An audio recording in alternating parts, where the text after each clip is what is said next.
Hola, buenos días, estimados estudiantes. Vamos a abordar el tema de cómo sistematizar la práctica. Para esto vamos a revisar la bibliografía de José Ramos y de Ramón Vidal, que va enfocada en cómo realizar la sistematización de la práctica educativa. Como ustedes ya se pueden percatar en esta bibliografía, tenemos que contemplar todo un proceso donde vamos a articular teoría y dentro de esta manera aquella experiencia que nos ha permitido realizar un acompañamiento con los estudiantes.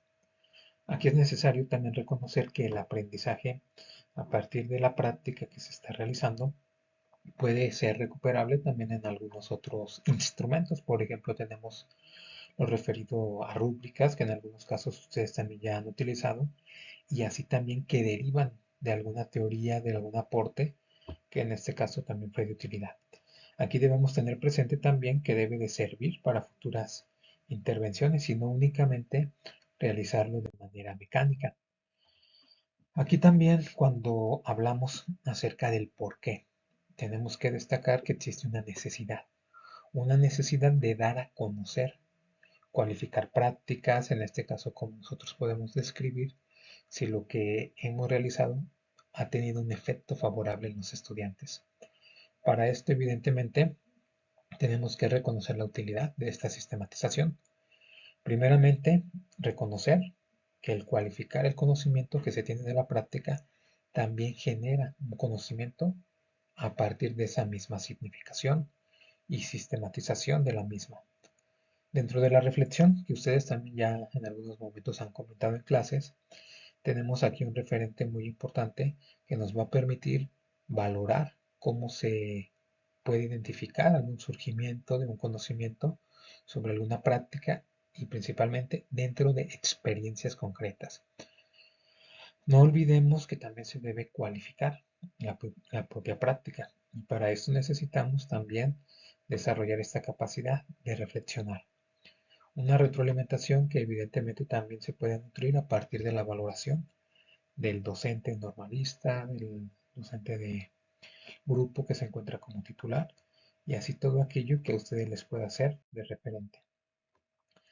Dentro de este mismo proceso es necesario también que se comience a reconocer que existen tipos, enfoques, modalidades de la misma sistematización. Aquí principalmente cuando ustedes están recuperando sus evidencias, tenemos que tener presente que la sistematización nos va a permitir realizarlo de una forma retrospectiva. ¿Y esto qué quiere decir? Efectivamente, como su nombre lo indica, que ya la experiencia ha terminado. Y para esto vamos a buscar la mejora también de futuras prácticas.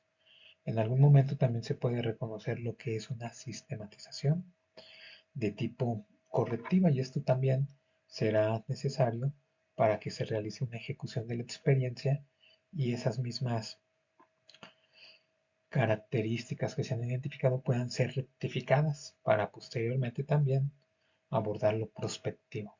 Y esto, pues, desde un inicio mismo de la experiencia, ahora dónde estamos posicionados y ahora cómo podemos continuar en ese proceso.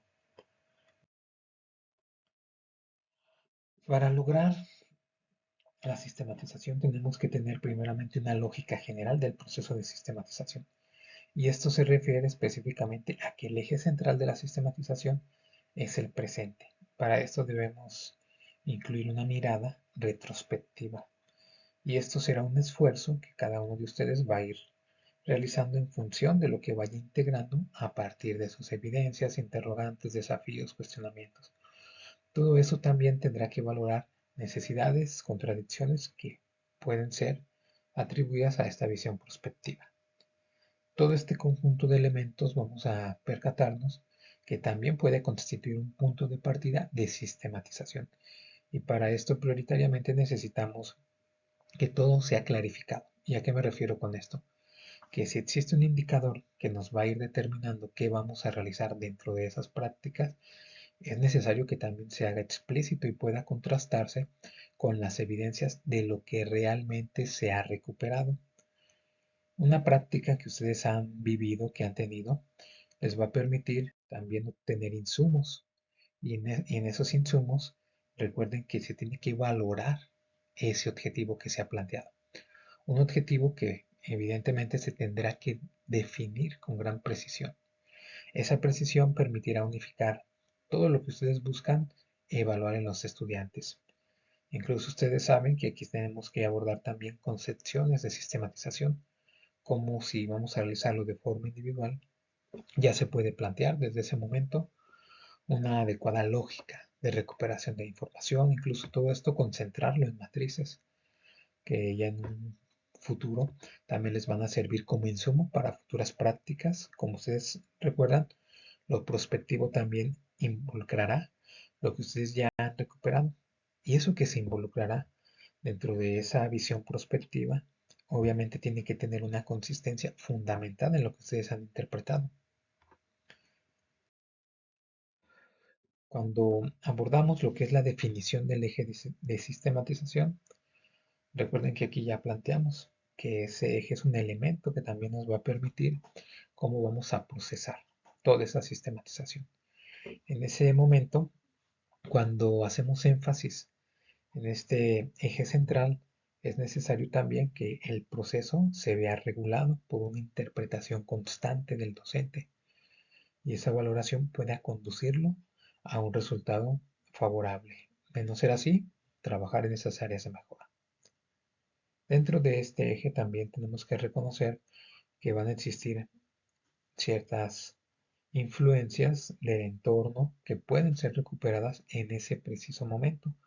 Por eso es que una evaluación, al ser sistematizada, también valora qué es lo que está influyendo y no se tenía contemplado y de manera consciente en ese instrumento y que también puede influir en los mismos estudiantes. Finalmente, cuando vamos a abordar el ordenamiento de la información, esto implicará que la organización de todo ese proceso les genere un resultado que les permita generar clasificaciones y así también de los mismos resultados. Aquí tendremos que buscar formas de organizar esa información y principalmente que sea de manera clara y visible.